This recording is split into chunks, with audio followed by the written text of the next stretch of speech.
Salut à tous, c'est Maya et aujourd'hui on se retrouve pour faire mon update lecture du mois de novembre. Alors ce mois-ci je n'ai lu que 2 livres et un comics, donc c'est très peu je sais, mais j'ai du mal en fait à combiner donc mes cours à la fac et la lecture tout simplement, puisque la semaine je ne lis pas, je ne lis que le week-end et aussi dans les transports en commun ou plutôt dans le train. Mais j'ai donc quand même réussi à lire ce livre-ci, donc il s'agit de The Mortal Instruments, le tome 1 La Cité des Ténèbres, écrit par Cassandra Clare dans les éditions Pocket Jeunesse. Et j'ai aussi lu After, donc le tome 3 After We Fell, donc de Anna Todd, publié dans les éditions Hugo Roman.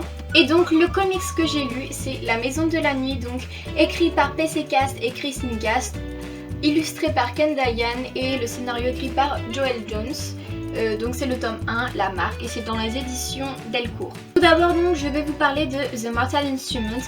Alors j'étais vraiment très contente de enfin rentrer dans cet univers. Bon, j'avais déjà vu le film il y a de cela quelques mois si ce n'est pas quelques années, donc je connaissais déjà l'histoire, je savais déjà comment elle allait se terminer, comment elle allait se dérouler.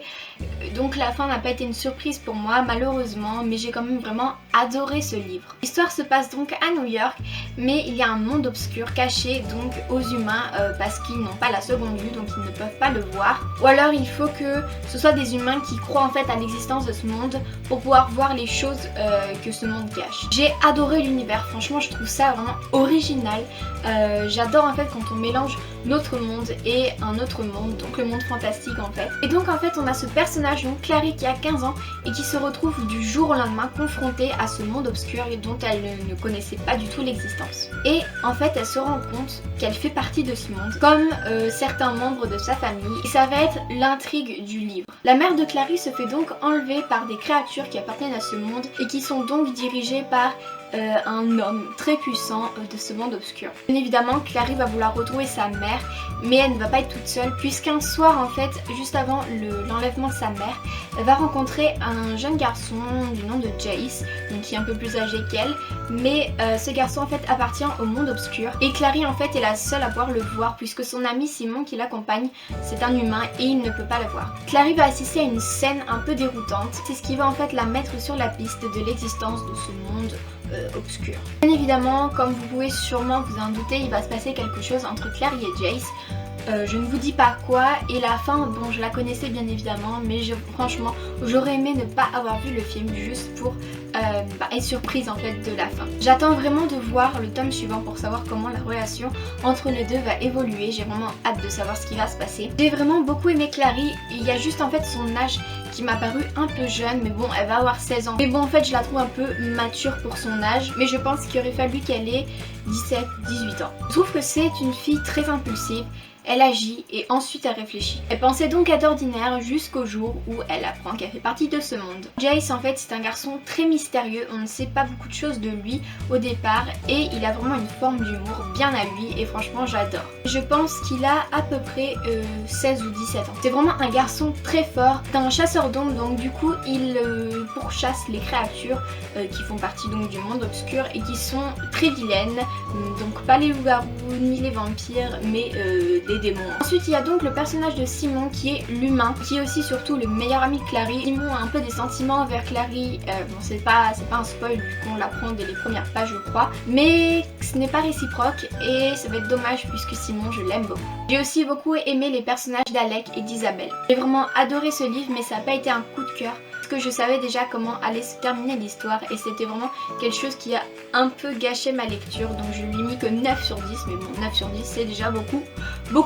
Ensuite j'ai donc lu le 3e tome de After. Il me manquait quelque chose en fait à la fin du tome 2 et je crois pas l'avoir retrouvé non plus dans ce tome-ci, mais pourtant je l'ai bien aimé puisqu'il était court et ça fait un peu du bien puisque le tome 2 je crois qu'il faisait à peu près 800 pages ou quelque chose comme ça, donc c'était un peu énorme. Donc on retrouve Tessa et Hardin là où on s'était arrêté au tome 2, c'est-à-dire avec la rencontre ultime entre Tessa et ce personnage. Je ne vais pas vous dire qui est ce personnage puisque je pense que ce sera un spoiler en fait, donc je n'ai pas envie de vous spoiler ça. En fait ce personnage était un personnage vraiment important dans la vie de Tessa et il surgit soudain, sauf que Tessa ne sait pas grand chose de lui puisque ça fait plusieurs années qu'elle ne l'a pas vu. Au départ Hardin n'aime pas du tout ce personnage puisqu'il voit en lui que quelqu'un qui a vraiment envie de profiter en fait de Tessa et de saisir tout ce qu'elle peut lui donner. Mais à la fin, c'est très surprenant puisque Hardin se voit un peu plus proche que Tessa de ce personnage. Et je dois dire que j'ai retrouvé la chose que j'aime aussi dans After, c'est me faire surprendre. Et cette fin m'a surpris, mais tellement. Je m'attendais vraiment pas du tout à ça. J'aurais jamais pu penser qu'une telle personne puisse faire ça. Franchement, je n'ai qu'une seule chose à dire, méfiez-vous des apparences. En fait aussi, il y a un dilemme dans ce livre, c'est que Tessa, elle veut aller à Seattle, puisque le stage qu'elle fait dans les éditions de Vance lui permet en fait d'être mutée à Seattle et donc d'aller aussi à la fac à Seattle, sauf que Hardin, lui, il veut retourner en Angleterre et à Londres. En fait, à la fin, ça va être déchirant le choix des deux personnages et ils vont quand même bien s'entendre. Ce qui est très surprenant de la part d'Hardin, puisque lui, c'est tout ou rien, mais là, franchement, il a vraiment été adorable sur la fin du livre. Bon, bien évidemment, il était égoïste tout le long du livre, mais franchement, j'aime beaucoup le personnage d'Hardin. Je le comprends dans un sens pourquoi il fait ses choix, pourquoi il décide de mentir à Tessa, mais c'est vrai que à la place de Tessa, j'aurais pas non plus accepté que Hardin fasse ça. Il y a aussi Z, qui est un personnage assez important dans ce livre, même si on le voit pas beaucoup.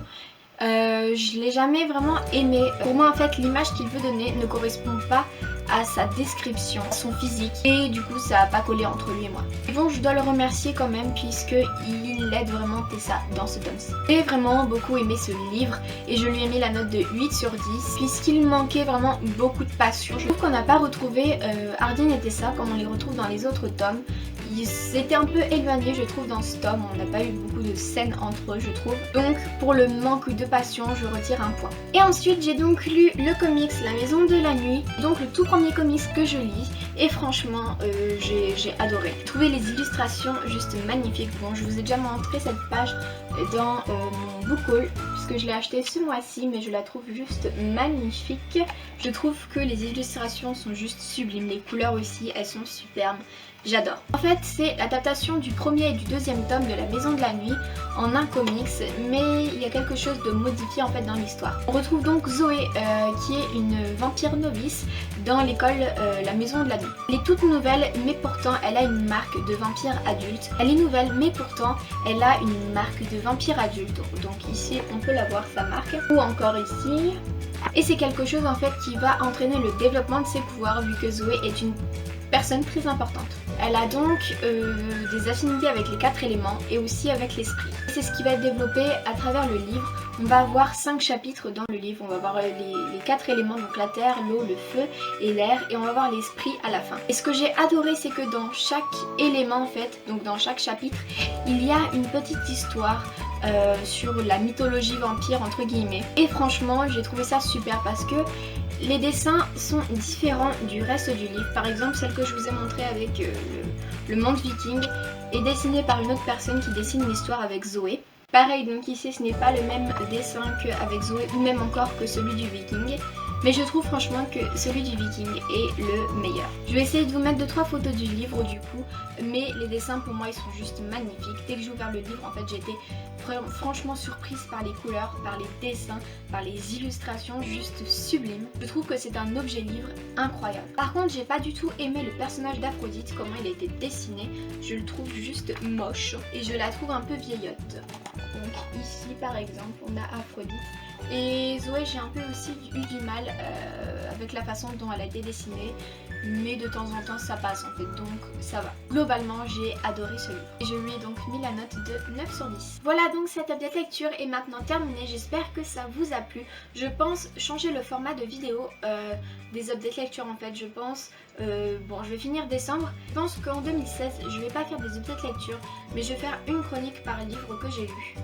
Je sais pas si c'est quelque chose que vous apprécierez un peu plus. Dites-moi en barre d'infos si vous préférez les updates lecture ou les reviews qui sont donc destinées à un seul livre. Voilà, donc j'espère que ça vous a plu. N'hésitez pas à mettre un petit j'aime. N'hésitez pas non plus à vous abonner à la chaîne, allez voir les liens en barre d'infos sur lesquels vous pouvez me retrouver. Voilà, bye bye!